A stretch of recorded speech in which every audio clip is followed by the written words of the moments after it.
my buddy.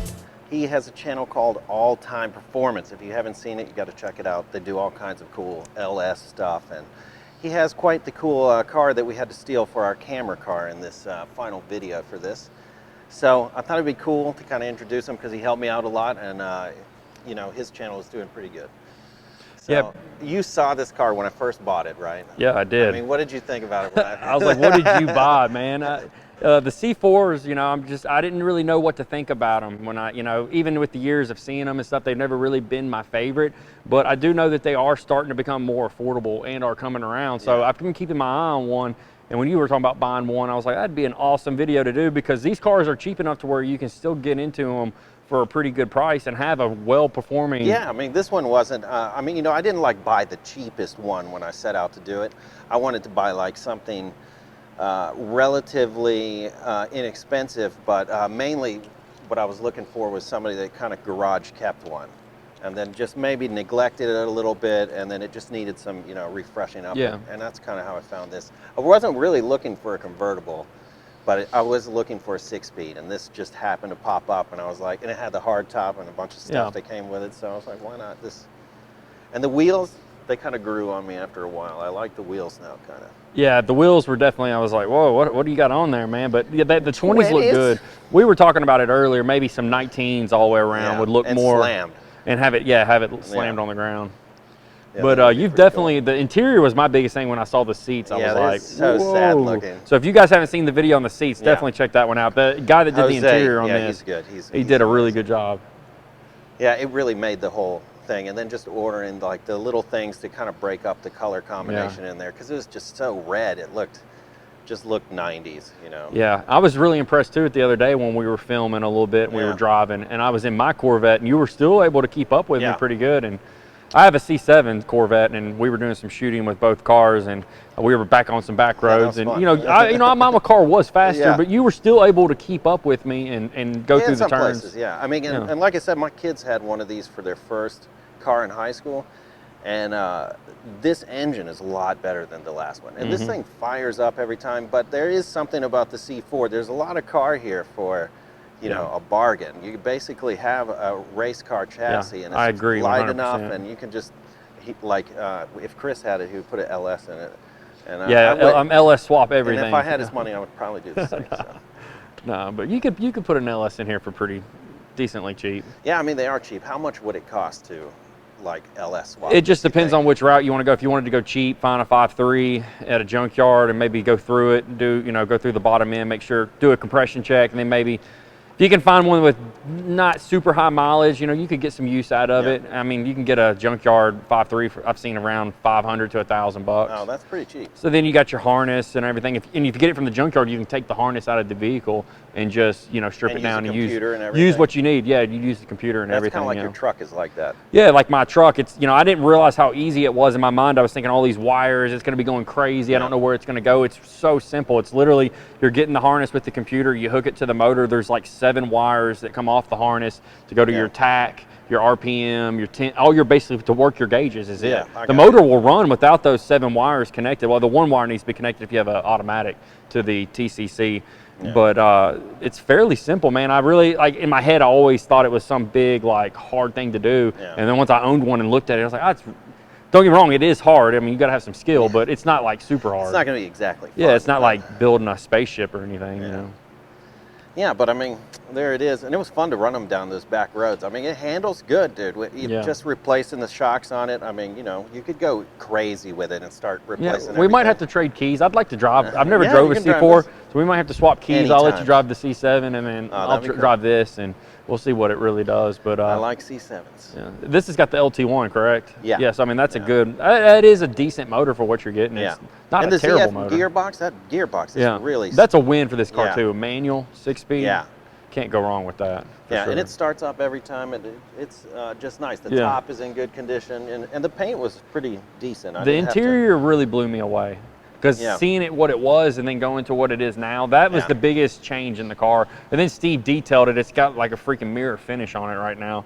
But I'm like you, the convertible wouldn't have been my first choice, but this car Yeah. If I wanted a convertible and wanted to add something like this to the fleet, I would do. I mean, it's tastefully done. It's nice. But I mean, like when I was in high school, the coolest thing ever was when you would see one of these and you lift that fucking hood forward. Oh yeah, that was just cool. like you could see all the suspension. That is and a cool everything. feature I mean, on the you're hood. That is. I like how it opens damn. up. You can see the fun wear underneath. So yeah, there it is. It wasn't bad. It was. I think I spent. Let's see.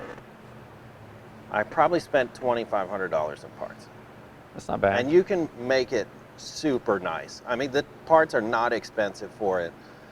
You invest $2,500 in a car like this, you'll have a nice C4. And my suggestion is just look for one that the weather trim is you know, not all totally beaten to death. Yeah. So that was a pretty inexpensive flip, and that's at the end, it's a nice car. As long as you can make money on it. Yeah. You know. I think you got it, and like we've talked before, you make your money on buying a car, Yeah, not when you sell exactly. it. So you always want to try to work on your negotiation skills when you're going to buy these cars. You know, don't be afraid to haggle on the price and have a plan. Work it over when you're driving there. That's typically what I do. Yeah. I'm going to buy a car, I'm already working on things in my head, what I'm going to say, because I've already seen pictures. Kind of have a plan when you go. Don't just go buy a car and just be on a limb. Like have a plan, have an idea where you want to be price. Well, especially if you're flipping one of these cars, you got to put more thought into it, because you can't just go in there and pay. You know, if you don't have any research, you don't know if you're getting it at a good deal or not. So you definitely need to do your homework. Yeah, and I think, you know, don't do what I did when I went to look at it. It was nighttime, it was raining, it was like all the wrong things to do. Don't do that. Yeah, don't go look at a car at nighttime unless the guy's got a nice garage that's lit. Then you could go look at it. Typically, the lights like this really show all the imperfections better than seeing it in the daylight anyway. So, but yeah, don't go in the rain and don't go at night. That's not the best time to buy a car. And what did you think about the headlights? Because that was my biggest complaint, Oh, right from the test Dude, the drive. headlights they were so bad I couldn't see anything. Yeah, the headlights you put on this is really cool. Finding headlights for cars that are this old is hard. I had a 99 Trans Am, and I was wanting, you know, I didn't want the just old boring halogen looking bulb. I wanted something that looked good with like the LED.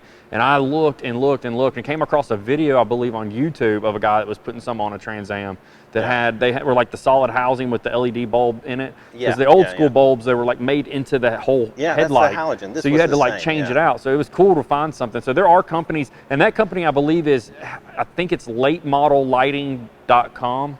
Okay. Something along those lines. I'll look it up and get it for Steve, and you can post it in the bottom. But they put it on the bottom. They make late model LEDs for like cars like this, Trans Ams, Camaros, like stuff that is kind of hard to find. You can kind of see it's crazy. I mean, they're pretty. Yeah, and they're bright, man. I noticed it, and they are.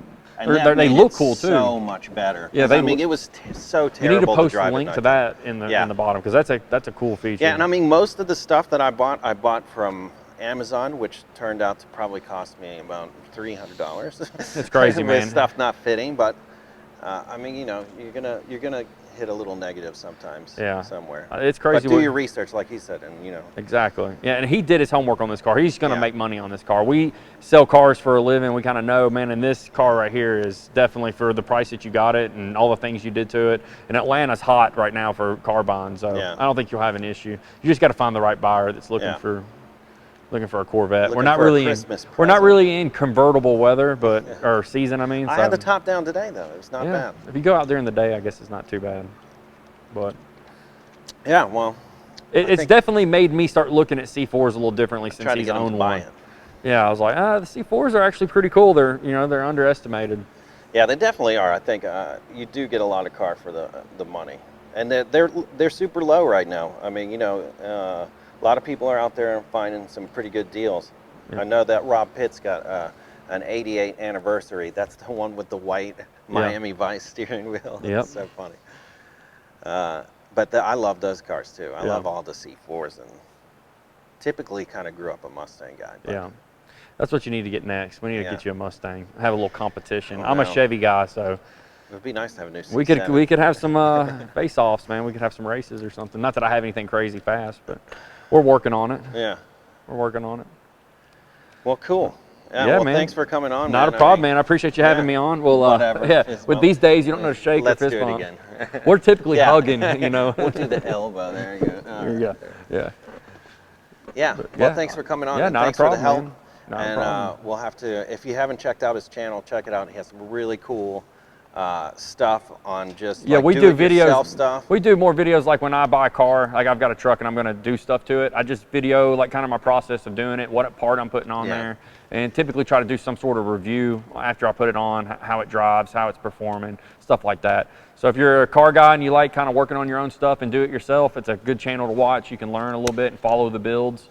So that's basically about it. But and he has the coolest camera car ever, and it's over there in the corner. Yeah, and also my brother, he's also a part of the channel, so don't be confused if you get on there and you see a guy with tattoos and crazy looking. That's my brother. He lives in Nashville, and we kind of joined the channel, and then I had to move. So it was kind of like we just, instead of like starting 2 new channels, we just kind of like split videos. But he's got some cool rides too. Yeah, he's got a badass Camaro that if you haven't seen, you have to check it out. He's got a 3rd gen, so he's got a really nice 3rd gen Camaro, so you can check that out. He's got a few videos on there of that, but just the gifs of the channel. These guys would LS swap a lawnmower, I'm telling you. Yeah, definitely. I bet he already has an LS swapped lawnmower, probably. My blender has an LS 4.8. Yep. Blend some margaritas with that, man. Yeah, I bet. Well, thanks again, and thanks for watching, guys. Yeah, appreciate it.